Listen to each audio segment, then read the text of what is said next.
గల్ఫ్లో బ్రతుకుతున్న ప్రతి కార్మికుడు తన జీవితంలో ఏదో ఒకటి సంఘటన జరిగే ఉంటుంది. అలాంటి సంఘటనే శ్రీకాకుళం జిల్లా వజ్రకొత్తుల మండలం వాసుకు జరిగింది. అప్పు చేసి సౌదీ వెళ్ళాడు. ఏజెంట్ మాటలు విని మోసపోయాడు. ఇండియాలో 25,000 30,000 దొరికే దగ్గర సౌదీలో 14,000కి 15,000కి పని చేయక తప్పలేదు. ఫ్రెండ్స్, ఈ వీడియో రెండో భాగం. అలా పనిచేసిన సమయంలో తనకు ఫోన్ కాల్ వచ్చింది. అంతే, ఒక్కసారి గుండె ఆగిపోయింది. తాను గల్ఫ్ వెళ్ళేటప్పుడు ఆరోగ్యంగా ఉన్న తన కన్న తల్లి మరణించిన విషయం ఆ గ్రామ సర్పంచ్ గారి ద్వారా తెలిసింది. ఆ కార్మికుడికి ఆ విషయం విని షాక్లోకి వెళ్ళిపోయాడు. 2 నిమిషాల మాటలు లేవు, మౌనం తప్ప.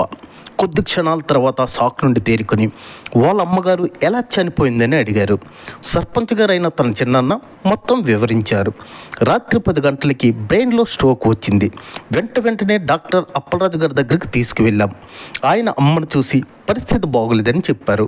స్కానింగ్ కోసం శ్రీకాకుళం పంపించారు. ఆ రాత్రిపూట శ్రీకాకుళం వెళ్ళాం. అయినా స్కాన్కి అమ్మ శరీరం సహకరించలేదు. మరలా పలాస అప్పలరాజు గారి హాస్పిటల్కి తీసుకువచ్చాం. డాక్టర్ గారు చూశారు.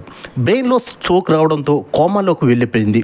బ్రతకడం కష్టమంటూ చెప్పి ఇంటికి పంపించేస్తారు అని వివరించారు వాళ్ళ చిన్నాన్న. అప్పుడు అతనికి ఏం చేయాలో అర్థం కావడం లేదు. అప్పు చేసి సౌదీ వెళ్ళాడు. తక్కువ జీతం. కంపెనీ విడిచిపెట్టి సెలవు పెట్టి వస్తే తిరిగి కంపెనీ తీసుకుంటుందా లేదనే భయం. ఏం చేయాలి అర్థం కాక రూమ్లో కన్నీరు కార్చుతూ బాధతో భార్యతో మాట్లాడాడు. భార్య వాళ్ళ బావమర్ది వాళ్ళ చిన్నాన్న చెప్పిన మాటలతో గుండె ధైర్యాన్ని తెచ్చుకొని అప్పటికే పసితనంలో ఉన్న తన కొడుకుతో తన తల్లికి తలకొరువు పెట్టమని చెప్పాడు ఆ కార్మికుడు.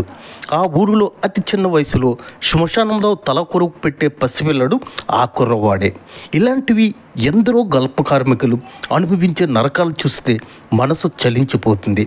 ఫ్యామిలీని వదిలి ఒంటరిగా దేశం కాని దేశంలో బ్రతకడం అంటే మాటలు కాదు. ఫ్రెండ్స్, మరింత సమాచారం కోసం మా ఛానల్ వీక్షించండి ప్లీజ్.